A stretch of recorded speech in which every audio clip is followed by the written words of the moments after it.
Bienvenidos a este nuevo episodio del Espacio Digital de Frente con Óscar Ortiz. Hoy conversaremos sobre un ensayo que busca diseñar cómo debe enfrentar Bolivia los desafíos ante una nueva época. Conversaremos con su autor y es uno de los economistas bolivianos más destacados y reconocidos. Me refiero a Enrique García, quien estudió economía y obtuvo su maestría en economía y finanzas por la St. Louis University en los Estados Unidos. Ha sido ministro de Planeamiento y Coordinación de nuestro país. Trabajó durante 17 años en el Banco Interamericano de Desarrollo y fue presidente de la Corporación Andina de Fomento entre 1991 y el 2017. Es catedrático en universidades de Bolivia, en la Universidad de San Pablo, Brasil, en la London School of Economics en Londres y en la Beijing Normal University de China. Tiene muchísimas publicaciones sobre temas económicos. Estimado Enrique, realmente muy honrado de que lo tengamos participando en este espacio digital. Muchísimas gracias, Oscar. Muy grato tener la oportunidad de conversar en un momento importante, no solamente para Bolivia, sino en general para el mundo, con todas las complejidades que estamos viendo. Así es. Revisando una publicación muy interesante del Harvard Club de Bolivia, encontré que el primer ensayo es justamente de su autoría y se titula Bolivia ante las realidades de la nueva época. Y me gustó mucho el que se haga el esfuerzo de pensar en el largo plazo, saliendo un poco de la discusión diaria de la coyuntura económica, la coyuntura política. Quisiera preguntarle, porque creo que es algo que nos falta, ¿cuál es el valor de tener también, sin dejar de discutir lo otro, estos espacios de reflexión sobre el largo plazo? No, mira, yo hace muchos años, toda mi experiencia, especialmente como presidente de CAF, Banco de Desarrollo de América Latina, 26 años y mi experiencia en la cátedra, he seguido muy de cerca la evolución de América Latina en contexto mundial y desde luego Bolivia. Y una conclusión muy importante a la que he llegado hace ya mucho tiempo y lo vengo repitiendo es que lo que nos hace falta en esta América Latina y desde luego en Bolivia es una visión integral de largo plazo y que no solo nos quedemos pensando en las coyunturas. Si uno mira la discusión, y especialmente en este momento, si ustedes observan con la pandemia, que es un cambio fundamental en las relaciones políticas, económicas, internacionales en general, ¿cuál es la discusión que se tiene? Se tiene evidentemente lo que es prioritario, que es cómo salimos de esta terrible pandemia, cómo mitigamos los riesgos, los daños monstruosos que tienen en la sociedad, en todos los sectores, cómo vacunamos a la gente. Pero una cosa que no se escucha es qué estamos viendo hacia el futuro, cómo vemos a nuestra América Latina y vemos a nuestra Bolivia de aquí a 10, 15, 20 años. ¿Cuáles son los problemas? Y mi conclusión, inclusive en la cátedra que estoy dando en la Universidad de Sao Paulo, publicamos un libro muy interesante de casi 1000 páginas con autores importantes a nivel internacional. Y el título del libro es La urgencia de una estrategia integral de desarrollo renovado para América Latina. Entonces, ese es el tema. Si tú lees la prensa, los debates, inclusive tú que estás en los medios, se habla principalmente del déficit fiscal, la deuda externa, la macroeconomía, las vacunas, pero no se está hablando de cuál es el modelo de desarrollo del futuro. Y cuando yo digo en mi artículo los desafíos de Bolivia ante las realidades de la nueva época, se refiere al hecho que hoy estamos en una nueva época que se inició, no ahora con la pandemia, esta nueva época ya al principio de la segunda década de este siglo, y que es un tema que espero que podamos analizar un poco en esta charla. Así es, y va a ser un tema fundamental.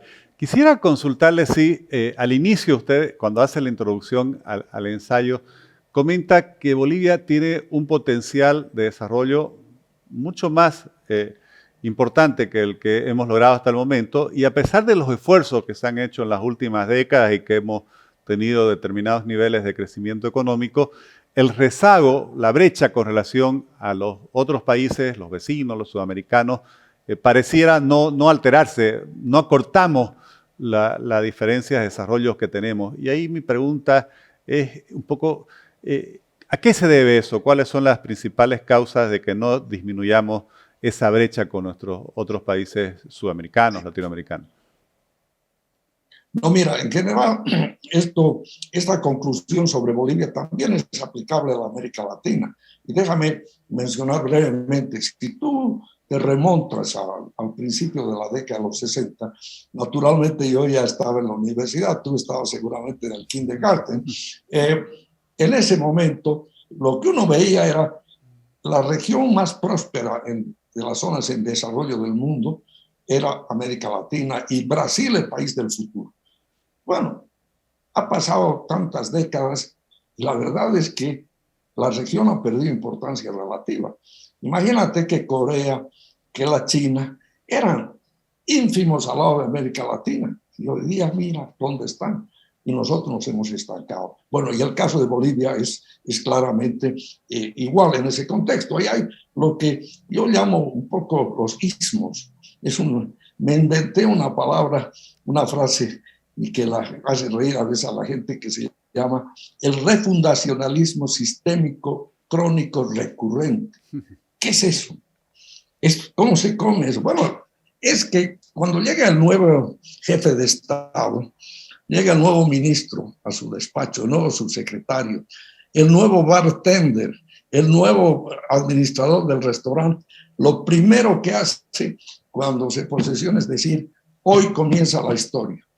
Y comienza a manejar la institución como un auto mirando el retrovisor, enfatizando siempre lo malo y descartando lo bueno. Y esto es repetitivo. Otro ismo muy importante es el triunfalismo. Ese ismo, ¿en qué se traduce? Y en Bolivia y en América Latina se ha visto claramente en las épocas de la bonanza, en el precio de las materias primas, en nuestro caso, la bonanza en los minerales, la suerte que tuvimos en su momento con el descubrimiento de gas y petróleo, y desde luego toda la expansión al oriente, tuvimos una suerte, una bonanza muy importante, y eso, al igual que pasó con Sudamérica, con la mayor parte de los países nos cegó, fuimos triunfalistas. Ya estamos cerca del cielo, olvidándonos de que esa situación es muy vulnerable, como se ha demostrado. En las épocas de las vacas gordas hay suficientes recursos para hacer muchas cosas. Y si tú miras un poco la historia económica, quizá muy brevemente, si nos remontamos a los hechos históricos más trascendentales, fue la revolución del 1952, muy profunda, en una época en que no había la China estaba comenzando, no había Cuba, en todo esto. Y esa revolución que implicó la reforma agraria, que implicó la nacionalización de las minas, en fin, pero se encontró con que el precio de los minerales, que era el sustento del país desde los inicios de la República, se fueron abajo y se produjo la primera inflación.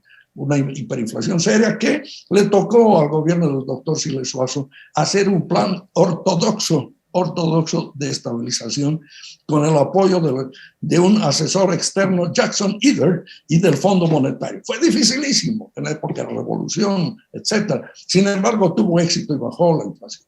Y en los 60, segundo gobierno del doctor Paz, la época de Barrientos, en fin, se tuvo la bonanza y tuvimos una etapa muy próspera, la de mayor crecimiento económico.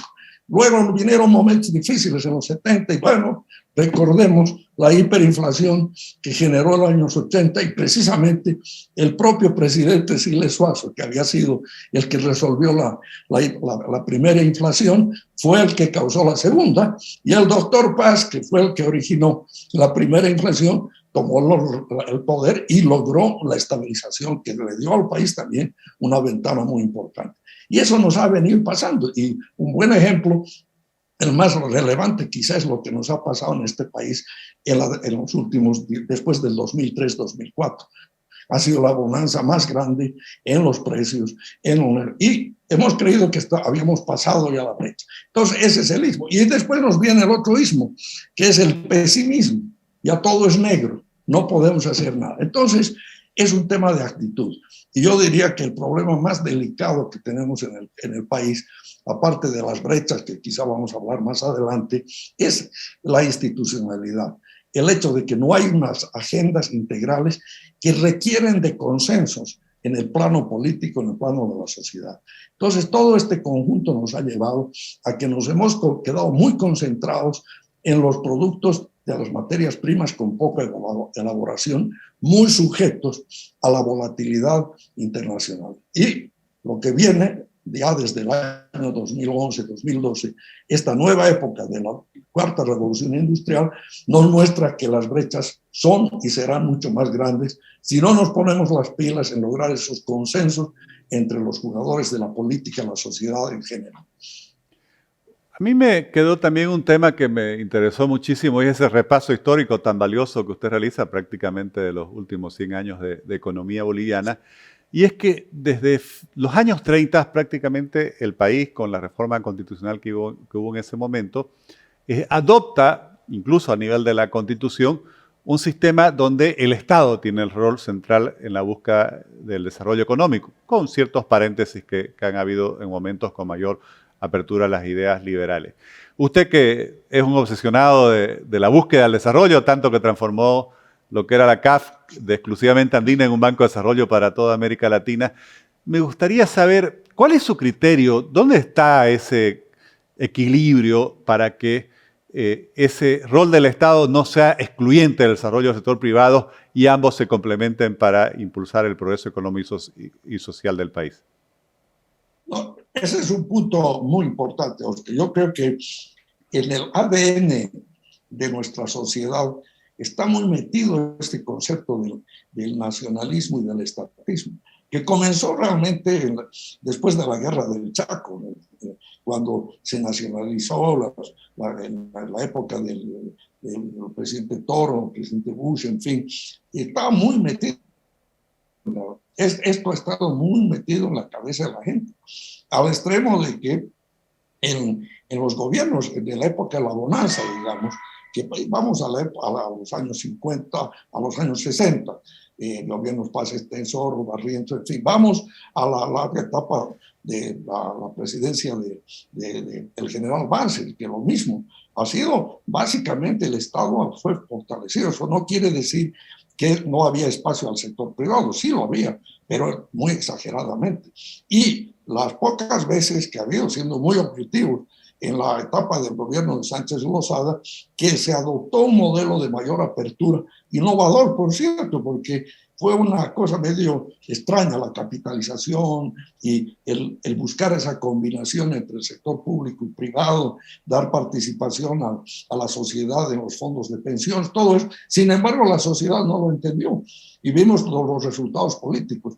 Y desde luego, cuando hay bonanza, es muy fácil tener grandes empresas, pero seamos realistas, ese mundo no existe más. Es decir, yo voy a dar un ejemplo. ¿Qué es lo que, para poder crecer a una tasa adecuada del 5 o 6% en forma regular y permanente, se tiene que invertir por lo menos entre 23 y 25% del PIB? Si el ahorro interno del país, de un país, es en promedio 12, 13, 14%, excepto en los años de bonanza, donde el ahorro ha sido superior al 25%, eso quiere decir que para alcanzar las metas de crecimiento, de inversión necesarias, es indispensable, por ejemplo, atraer recursos externos. No solamente los recursos de préstamos de organismos multilaterales como el BID, el Banco Mundial, CAF, los mercados de capital, sino la inversión extranjera directa, que es el factor más decisivo para las transformaciones. Y ahí te doy un ejemplo. Yo varias veces he estado muy en contacto, viajando regularmente a la China, en CAF, y desde luego como catedrático. Pero yo observaba una cosa muy importante. El país que tuvo la política más exitosa de atracción de inversión extranjera fue la China, y no la China actual, la China post-Mao. Porque ¿qué hicieron? No obstante ser un régimen comunista, cerrada la democracia, etcétera, abrieron las puertas a la inversión extranjera con facilidades muy especiales. ¿Y quiénes fueron los inversores externos? ¿De dónde venían? Las empresas más importantes de Europa, Estados Unidos y el resto del mundo. Entonces, ese dogmatismo, que es el otro ismo, tenemos la tendencia al dogmatismo, al dogmatismo, al no dogmatismo, o blanco o negro, y eso no es así. Y especialmente en esta etapa en la que el sector público podía hacer grandes inversiones cuando tenía excedentes. Yo doy un ejemplo. Si el país entre el 2006 y el 2014 tuvo una bonanza espectacular con superávit fiscales, superávit de cuenta corriente y ahorro alto, evidentemente era posible que el Estado haga financiamiento de grandes proyectos. Eso se acabó. Y eso no es posible. Hay que dedicar. Y la pandemia nos ha enseñado algo muy importante. El Estado debe concentrarse en áreas que normalmente el sector privado no va a poder hacerlas. Y que tiene que ver mucho con la educación básica, con la salud, unos aspectos de ese tipo, infraestructura que no se puede lograr en el sector privado. Pero al resto hay que abrir las puertas a la iniciativa privada nacional y extranjera y encontrar mecanismos que los países más exitosos lo han hecho, que son mecanismos de prácticas público-privadas de financiamiento para poder lograr esa meta. Entonces, yo diría que, si me hacen la pregunta, yo creo que en Bolivia existe demasiada dogmatismo entre el sector público y el sector privado. Eso no es para esta nueva época hay que ser pragmáticos.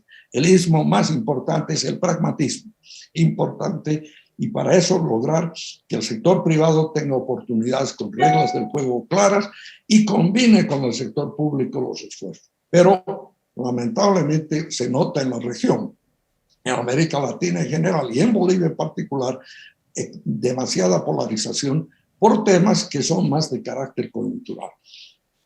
Enrique ha mencionado varias veces algo que está en el título de su artículo, que es esta nueva época. También habla en su ensayo de la cuarta revolución industrial. ¿De qué estamos hablando? ¿Cuáles son las principales características de esta nueva época que usted mismo mencionaba ya comenzaba antes de la pandemia? Sí, mira, yo creo que a partir del inicio de la segunda década de este milenio, de este siglo, hemos visto un acelerado proceso de avance en la tecnología, la digitalización. Ha sido algo espectacular. O sea, lo que antes se hacía por medio de trabajadores que estaban haciendo logística, tecnologías que requerían mucho recurso humano. Hoy en día ha comenzado a variar y se hace todo eso a través de la tecnología digital, a través de la innovación. Y especialmente la prueba más clara de esto es lo que hemos visto en estos últimos 2 años con la pandemia. Es decir, el poder al teletrabajo, el poder hacer estos Zooms en los cuales uno debate y la aplicación de esto en todas las... Como decía Jeffrey Sachs, con mucha claridad, si no hay una adecuación de los sistemas de educación a las realidades de esta revolución digital, lo que va a suceder en unos 20 a 25, 30 años es que va a haber un ejército de desempleo mucho más grande. Fíjate, Oscar, un detalle, lo que hemos visto en Buenos Aires, en Nueva York, en París, en La Paz en cierta medida, los shopping malls, ¿no es cierto? Las grandes tiendas en Estados Unidos, de las cadenas. Bueno, poco a poco han ido desapareciendo, porque todo eso se hace ahora por la vía digital, Amazonas, que el uno, que el otro. Entonces, si no adoptamos una mentalidad abierta a esos fines, si no pensamos aquí viene el tema de educación, no es la educación tradicional únicamente, sino es el preparar a la gente con habilidades, la educación continua. No solamente yo respeto y quiero mucho a los profesionales como tú y yo, etcétera, economistas, ingenieros, abogados, pero caramba, somos necesarios, pero son mucho más necesarios los que saben adaptarse a la tecnología moderna. Cuando uno visita la China o visita Singapur o Corea, muy interesante ver este tipo de preparación de la mano de obra en forma continua en el trabajo, en el sector público, en el sector privado, en las empresas. Entonces, yo diría que ahí está uno de los puntos más importantes. Ahora, para eso se necesita tener una visión amplia, que como digo, en América Latina no estamos enfocando en forma integral los problemas del desarrollo del futuro. Y tú me preguntabas y decías, ¿cuáles son algunas de esas brechas importantes que tiene que enfrentar Bolivia? Bueno, simplemente doy unos ejemplos. No obstante, el crecimiento importante que tuvo Bolivia en varias oportunidades, pero quizá el más largo fue desde el 2006 hasta el 2015-16, con reducción de pobreza y una serie de otros factores. Sin embargo, veamos el ingreso per cápita. El ingreso per cápita de Bolivia, en pesos corrientes, que yo me acuerdo cuando yo era ministro, era menor a $1,000, 800, bueno, es 3.600. Bueno, qué bueno, ¿eh? O 3.700, pero ahora, ¿cuál es el promedio de América Latina? 9.000. Si usamos los precios de poder de compra, Bolivia tiene un ingreso per cápita de $7.500. ¡Qué maravilla! Bueno, ¿cuál es el promedio de América Latina? 16.000. ¿Cuál es el ingreso per cápita de Paraguay y de Uruguay? Vemos que seguimos siendo uno de los países con ingreso per cápita más bajo. Y hay otros factores. El hecho un indicador muy interesante que se llama competitividad 4.0, que lo creó el Foro Económico Mundial. Son 12 pilares que se evalúan en los países. Y esos pilares incluyen estabilidad macroeconómica, infraestructura, reglas del juego, institucionalidad. Se habla de salud, se habla de los factores que tienen que ver con el desarrollo del mercado, la atracción de la inversión, la innovación y, es muy importante, la adaptación a los esquemas y sistemas de información, de comunicación e información que son de alta tecnología. Si uno mira, América Latina está rezagada en general. Y lamento decir, Bolivia está muy, muy rezagada. Es decir, para darte una idea, de los 142 países que están en la muestra de este índice de competitividad 4.0, 4.0 refiere a la era de la cuarta revolución industrial, que tiene componentes económicos, sociales también. Resulta que de 142 países, el promedio de América Latina está en la posición 82. Solo habían 2 países en América Latina debajo de la posición 50, que son Chile y México. Muy pocos debajo de la posición 70. Aquí viene la mala noticia. La posición de Bolivia es 107. 107. Entonces hay que ser realistas en mirar que eso es lo que tenemos. Y para salir de esta trampa, es muy importante hacer una modificación estructural que no es cuestión de un gobierno de 4 años ni de un sector y otro. Es un trabajo de la sociedad en su conjunto con una visión de largo plazo, que es el caso, por ejemplo, de lo que han visto en Corea. En Corea tienen una visión de largo plazo. Han hecho la formación del recurso humano con estos criterios modernos. Han enviado gente a educarse fuera con idea de que vuelvan. Han abierto las oportunidades a la inversión extranjera y han compatibilizado los aspectos económicos con los sociales y ambientales. Enrique, realmente me parece valiosísimo todo lo que nos ha dicho y creo que ha sido una gran contribución y espero también que mucha gente tenga la oportunidad de leer este ensayo suyo que me pareció algo que enriquece nuestro debate y nos ayuda a mirar más allá de la discusión diaria. Le agradezco mucho y realmente ha sido un honor tenerlo en nuestro espacio digital. Si me permites, sí. Si me permites, yo para concluir te diría, lo que yo busco y mi discurso en relación en América Latina y especialmente en Bolivia es la importancia de una visión holística que compatibilice lo que yo llamo 4S, que tienen que estar intercomunicadas. E1 es equilibrios macroeconómicos. Sin eso es muy difícil de lograr adelantar. Pero eso no se lo ve solo. Segunda es eficiencia, que tiene que ver con transformación productiva, con innovación, con creatividad en el ámbito público y privado.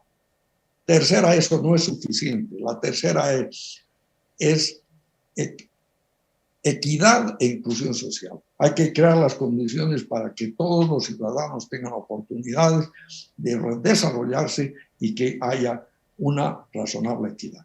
Y la última, en el círculo holístico, es equilibrios ambientales. Lo que se necesita es mirar todo esto en su conjunto y no mirar en forma aislada. Es un trabajo nada fácil, pero es el desafío que debemos tener los latinoamericanos en general y los bolivianos en particular. Yo te agradezco mucho, Oscar, por darme esta oportunidad. Muchísimas gracias, realmente me pareció interesantísimo y realmente muy honrado de tenerlo en este espacio digital. Muchas gracias.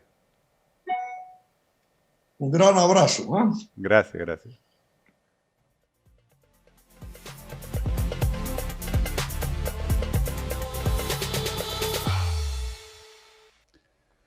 Creo que este es un tema fundamental, pensar en el desarrollo nacional. Y es a veces lo que perdemos con la polarización, la confrontación, la división entre los bolivianos.